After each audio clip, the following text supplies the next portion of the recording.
bikabije aho ni mu gihugu cya Sudani. Iyi ni inkwakuzi ukurikiye. Amazi bogesheje imirambo yabaye Imari ishyushye i Kampala.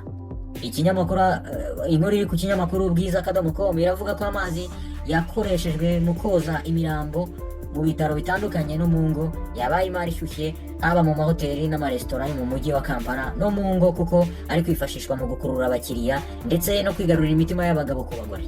Amashusho iki kinyamakuru bwiza cyabonye kuri YouTube channel yitwa WBM, hagaragaye umutumirwa wavugaga ko hoteli nyinshi mu mujyi wa Kampala zitekesha amazi yogeshejwe imirambo mu rwego rwo gukurura abakiriya. Uyu mugabo ati hano muri Kayondo hoteli nyinshi zitekesha amazi yogejwe mu mirambo. Niko bimeze kandi birazwi cyane. Ayo mazi bajya kuyafata mu buruhukiro bw'ibitaro, arahenze cyane. Amagambo y'uyu mugore yateje impaka. Hari abavuze ko ari kubeshya, gusa undi mugore w'umuyisilamukazi wari ku musigiti mu gace ka Butambala yavuze ko ibyo gukoresha amazi yogeshejwe imirambo yabibonye ubwo yari yagiye gushyingura. Uyu mugore ati amazi yogeshejwe imirambo abagore bambwiye ko bayashyira mu biryo cyangwa mu mutobe, umugabo akagenda agakonja nk'uko umurambo uba ukonje, ntiyaguca inyuma rwose.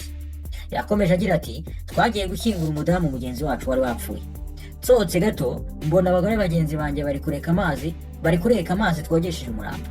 Narababajije nti ese kuki muri kureka amazi asa nabi?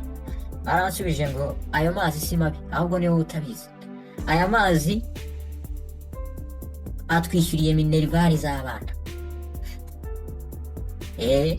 Avuga kandi ko abo bagore bamwikomye bamubwira ko nta masomo ye bakeneye kuko ibyo barimo babizi neza. Iyi ni inkwakuzi ukurikiye. Iyi ni inkuru idasanzwe kabisa.